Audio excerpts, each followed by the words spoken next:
Bonjour à toi et bienvenue sur notre podcast The Victorious Woman. La femme victorieuse est un média en ligne en français, en anglais et en portugais brésilien pour les enfants de Dieu et en particulier les femmes de Dieu.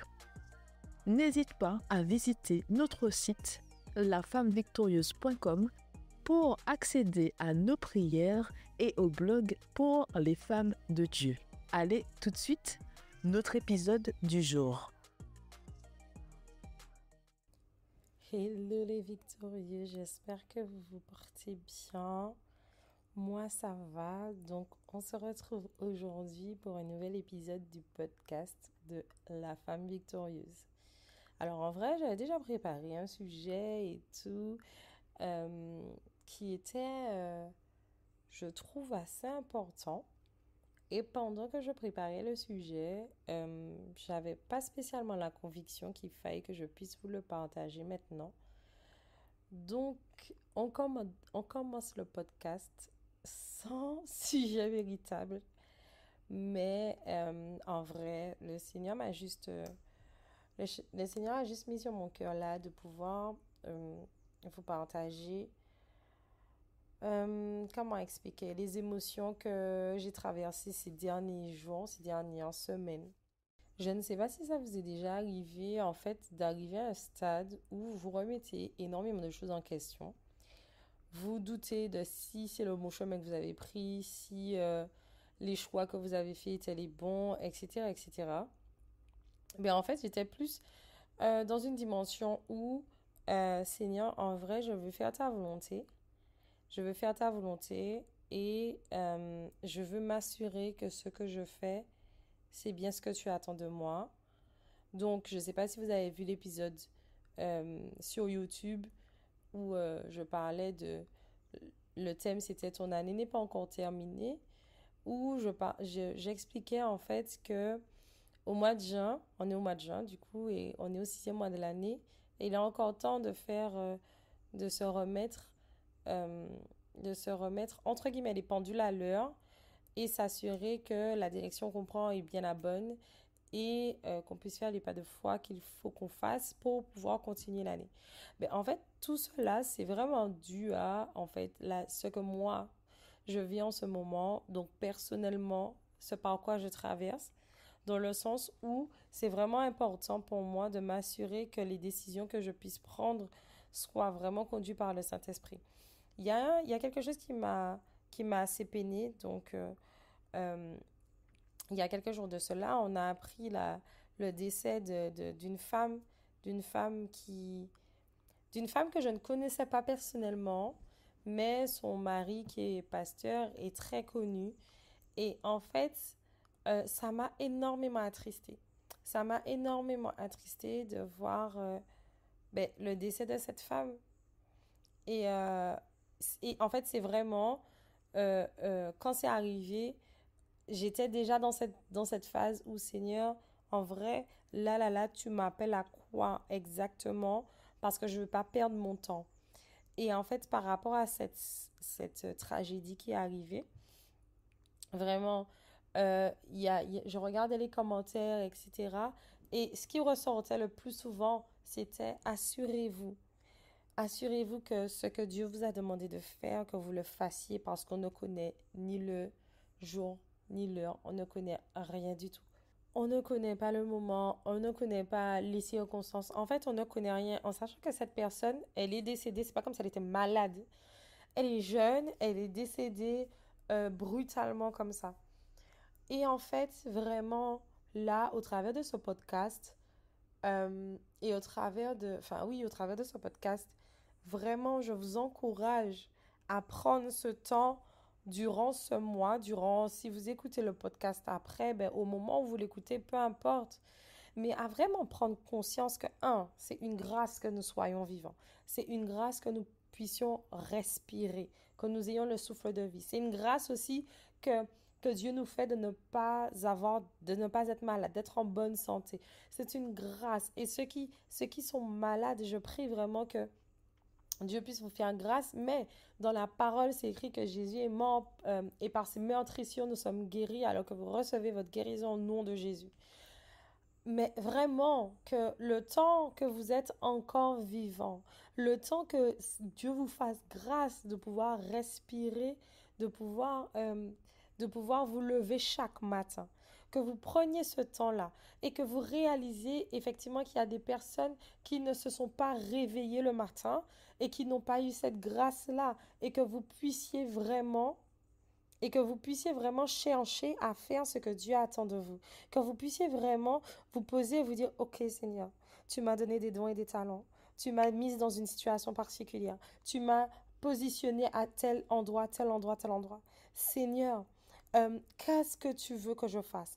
Où est-ce que tu m'appelles? Quelles sont les directions que tu me donnes afin que je puisse faire ce que tu attends de moi, afin que je puisse aller là où tu veux que j'aille, afin que je puisse parler aux personnes à qui tu veux que je parle, afin que Seigneur, que vraiment que je ne me laisse pas perturber ni à gauche ni à droite, mais que je continue la cause, que je continue à faire ce que tu attends de moi, que je continue à marcher dans tes voies. Ce n'est pas toujours facile. Ce n'est pas toujours évident. Parfois, j'ai envie juste de lâcher. Parfois, je me sens oppressée. Parfois, je ne comprends rien. Parfois, je crie à toi parce que je ne sais même pas ce qui se passe autour de moi. Mais je te fais confiance. Mais je te fais confiance parce que tu dis dans ta parole que toute chose concourt au bien de ceux qui aiment Dieu et que tu as des projets de bonheur et non de malheur, un avenir plein d'espérance pour moi. Alors, montre-moi la voie. Alors, même s'il faille crier à Dieu afin qu'on puisse faire ce qu'il attend de nous, Jésus, Jésus, il a fait son temps sur terre, mais il a fait ce qu'il devait faire. Il a guéri les malades qu'il devait guérir. Il a parlé aux personnes qu'il devait faire. Il a fait. Il y a un passage il y a un passage qui m'avait interpellé, mais vraiment interpellé. C'est quand Jésus euh, il faisait son ministère et tout, et on lui a annoncé on lui a annoncé que Lazare était malade. Il a continué à faire ce qu'il faisait. Ensuite, on lui a annoncé que Lazare était mort. Il a continué à faire ce qu'il faisait. Il n'a pas arrêté. Quelle que soit la circonstance qui se passait autour de lui, il n'a pas arrêté. Quelle que soit la mauvaise nouvelle qu'il a entendue, il n'a pas arrêté. Il a continué parce qu'il savait qu'il avait une mission. Il savait qu'il avait des choses à faire.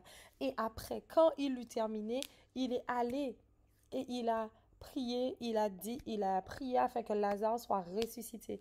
Mais quoi qu'il en soit, il a fait ce qu'il devait faire. Il a été jusqu'au bout. Il a été à la croix. C'était ça sa mission finale. Il a été jusqu'à la croix. Il est mort malgré le fait qu'il a dit, Seigneur, non pas ma volonté. Retire cette coupe devant moi, mais non pas ma volonté, mais la tienne.